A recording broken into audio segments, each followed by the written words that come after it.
Galloping sausage.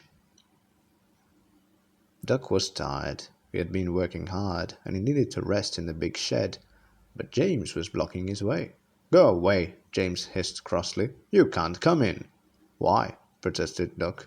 "The trucks say you've been calling me names," said James furiously. "They say you called me rusty red scrap iron." "I didn't," said Duck. "And you called me old square wheels," interrupted Henry. "Diesel told me this morning."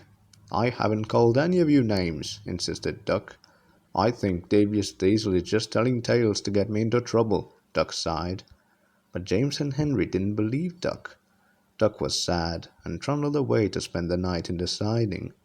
Diesel was delighted. His trick had worked. He had disliked Duck ever since his first morning in the yard when Duck told him to fetch some trucks. But Diesel had not listened properly. He collected the wrong ones, and the Fat Controller was very cross. Diesel chuckled to himself when he saw Duck next morning. "Right," he said in his oily voice. "Now Henry and James are on my side. What can I do about Gordon, I wonder?" A few days later, he heard some trucks talking in the yard. "Gordon thinks he can go much faster than anything else," they chattered. "But how can he? He's old." "Not as old as me," wheezed an elderly guardsman who had come from the other railway many years before. "I remember the days on my old line when some of the big engines like Gordon were named after horses, which had won a race called the Derby.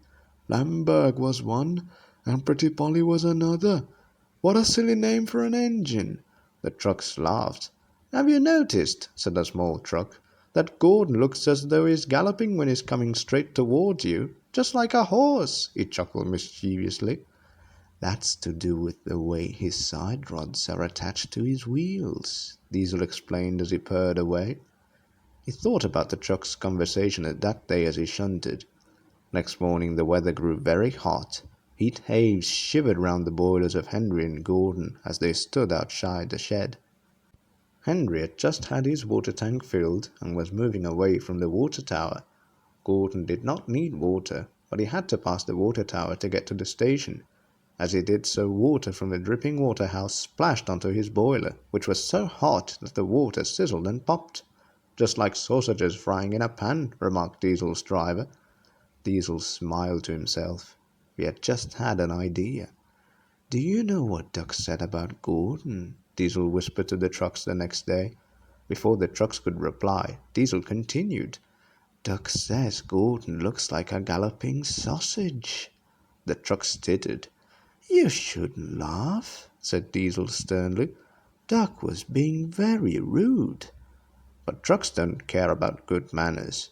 Soon the galloping sausage story had spread all around the yard, and worst of all, everyone thought that Duck had started the story. It was not long, of course, before Gordon heard what was being said to him. As Diesel expected, Gordon was furious. "Galloping sausage," he snorted indignantly. "I've never been so insulted in my life. What do you mean by it, Duck?" "I'm sorry, Gordon," said Duck. "I don't know anything about it." Gordon let off steam loudly. "That's what you said to James and Henry," he hissed. "The trucks all say it's you. Diesel says he's asked them about it. Didn't you, Diesel?" Diesel agreed. "I am a strong engine," said Gordon proudly. "Not a galloping sausage." Duck went sadly away to find his next train, and a few days later the Fat Controller sent him away to help Edward on his branch line. The Fat Controller didn't like his railway to be disrupted by silly stories. He intended to find out which engine was making all the trouble, and when the silly stories were still being told after Duck had gone, he knew which engine was to blame. The Fat Controller had to sort everything out and wasted no time. He spoke to Diesel, who was sent away in disgrace, and soon after that Duck came back. Duck was given a great welcome by all the other engines.